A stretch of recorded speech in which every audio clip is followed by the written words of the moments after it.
This monitor right here has made me love filming on my iPhone even more. And all I gotta do is pop it on the back with MagSafe. And now I can film myself with the back lenses on the camera. Oh yeah, this is definitely how I'm vlogging from now on. What's up? I'm Royce and welcome to my channel where I talk about all things film and tech. And today we're looking at the SYNCO XView M4 mobile monitor. Now SYNCO did send me the monitor over to review, but all my thoughts and opinions are my own, and SYNCO did not get to see this video before going live. Also, I only do reviews on products I actually like, so for those seeing this video now, it means I like it, and I think you will too. So what is the SYNCO XView M4 mobile monitor? It's simply a compact portable monitor designed specifically for your smartphone, which means it's not just for iPhone, but Android as well. It sticks directly to my phone via MagSafe, and if your phone doesn't have MagSafe, it includes that MagSafe adhesive ring that you can attach to your phone or to your case. Also, with it being MagSafe, the connection is strong, so you don't have to worry about it falling off or anything like that while you're filming. So to sync it up, all you need to do is turn it on, then search for it in your screen sharing settings, and you're good to go. It's got a 480p 4-inch display with pretty accurate colors and decent brightness, I would say. The battery is stated to last 3 hours, and I feel like that's pretty accurate, as I've filmed intermittently throughout the day without it dying. It's got 40 milliseconds of latency, which means you'll barely notice any delay while you're filming, and it can transmit up to 50 meters. It's also light and not too thick, so it's not going to add too much extra weight to your setup. Now, what this unlocks is the ability to use your back camera lenses to film yourself for vlogs and other related content. This is huge because the back cameras on the phones have better quality than the front camera. Even with the nice upgrades to the iPhone 17 Pro's front camera, there's just a lot more to offer by using the back cameras, like being able to switch between multiple lenses, and what helps with selfie vlogging is having a wide enough lens to film yourself. It can also act as a Bluetooth remote up to 10 meters, so you can start and stop recording right from the monitor.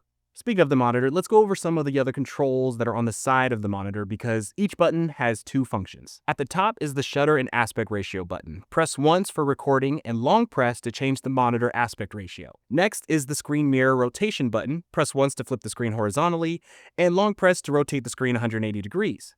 Then the last two are the volume up and down buttons with the short press, and then if you long press, they adjust the screen brightness up and down. Along with the MagSafe ring, the M4 monitor does come with a USB-C charging cable, which is nice. Now let's talk about price. The SYNCO XView M4 costs $59 and comes in 4 colors: black, white, rosy pink, and baby blue. For what the monitor offers, I think it's priced pretty well. I don't really see any other decent competition for it other than SmallRig's offering, which I have not tested. Theirs is priced a little bit cheaper at basically $52 at the time of this recording, but based on the specs, the M4 appears to best it in wireless distance, battery life. Now let me break down my setup and a new way of vlogging for myself. I do like recording ProRes RAW, so I have the Lexar Professional Go 1TB SSD for the RAW recording. I like it because it's small enough that I can plug it in at the bottom, and there's still space for the other MagSafe accessories like the M4 monitor. But before I put that on, I have this Ulanzi MagSafe mini tripod / selfie stick. And what's cool is it has MagSafe on both the front and back of it, so I can attach it to my phone and then attach the M4 monitor to the tripod so I can get more reach when filming myself. I have links in my description for everything if you're interested in any of these, but yeah, this is my setup of choice. Next, I film with the Blackmagic camera app because it just gives you more control over how you want to shoot. I also utilize the Blackmagic cloud, so everything I film goes straight into my DaVinci Resolve project. I have it set up for my footage to be sent wirelessly while I'm filming. So if I'm out and about and when I get home, everything is already on my computer waiting to be edited. If you're curious on how to do that, you can go ahead and check out my last video. But what's great is in the Blackmagic camera app, it supports external monitors. So when you activate that, it uses the full screen real estate of the M4 monitor and acts as a true camera monitor versus a screen mirror of just your phone. Now for my vlogging method that I think is pretty awesome / weird, I'm filming open gate, but vertical with a 16:9 frame guide. The reason being that, as we know, almost everything is shot for social media these days or YouTube shorts. So this allows me to film for vertical, but still frame horizontally for my YouTube stuff, and I crop it in post. It's funny because I used to shoot the opposite, where I film horizontally and frame for vertical, but now with OpenGate, it gives me just a little bit more room above and on the side to fit more in the frame to make this easier. Then using the M4 monitor, I can film on the back cameras and use that ultra wide to fit even more into the frame. And after having some time with the M4 monitor, I haven't dealt with any disconnection issues, latency. It's been pretty solid. And then heat wise, it doesn't get too hot around the body, but if you touch the monitor after it's been on for a little bit, it does get pretty warm, pretty noticeably warm. So nothing too crazy. You're not going to burn your hand off or anything like that. And as I mentioned, the monitor does have volume buttons, which means there is a speaker at the bottom of this monitor and it plays audio. And the level of it is actually pretty decent, I would say. I think it's loud enough for you to hear playback that you would need to hear. So the first thing we're going to want to do is go to blackmagicdesign.com and set up a Blackmagic Cloud account. Nothing too crazy, but the fact that they even included speakers on this, I think just adds to its value. Battery lasts pretty long, so I haven't had any issue there. But for extended shoots, you might want to have, you know, a portable charger or something so you can charge it up just in case. Another option to charge when you buy the LexR SSD, there's an option to get the bundle, which comes with the USB-C hub that has an additional USB-C port if you want to plug in mics, and another one you can use to power your phone, or the other way around, to power your monitor. Now, with it laid out like this on the back of the phone, the M4 monitor still works. It's a little bit more snug.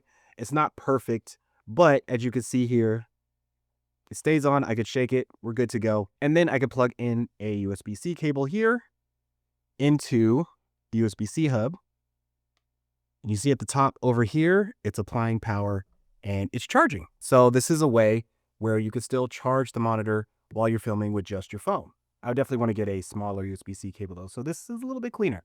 The monitor is only 4080p, but the monitor is so small, it doesn't really matter anyway. Colors are pretty accurate. I would say they probably weigh on like the cooler side. Now, as far as brightness goes with this monitor, when I first started using it, I didn't think it was that bad. I thought it was pretty decent because I was mainly using it inside for what I was shooting. But once I started filming some things outside, that's really when I started to see the limitations to the brightness on the screen. So unfortunately, there will be situations where it's just not going to be bright enough. But really, the only big negative thing I have to say about it was I needed a software update for it to work with my iPhone 17 and with the 17 Pro. Now, hopefully, SYNCO will have that update shipped with newer orders because the process is cumbersome because you need to download the update from their website and then load that onto a USB drive and plug that USB drive into the monitor. So hopefully they have all that figured out by the time this video is out. But other than that, honestly, I don't have much else bad to say.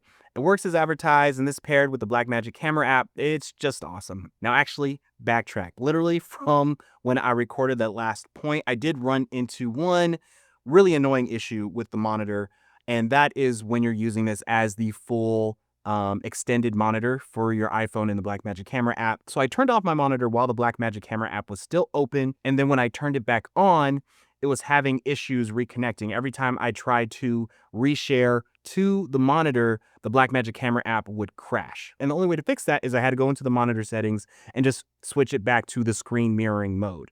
And then I switched it back to the full monitor mode, and then it worked fine. But yeah, just a heads up, if you guys get this and you run into that problem, that's just something there. So yeah, let me know what you guys think of the SYNCO XView M4 selfie monitor down in the comments. If you think you can get some use out of it, make sure to hit the links in my description to check it out for yourself. And that's it for this video. If you found it helpful, please like and subscribe to the channel to see more content like this. And until next time, I'll catch y'all later.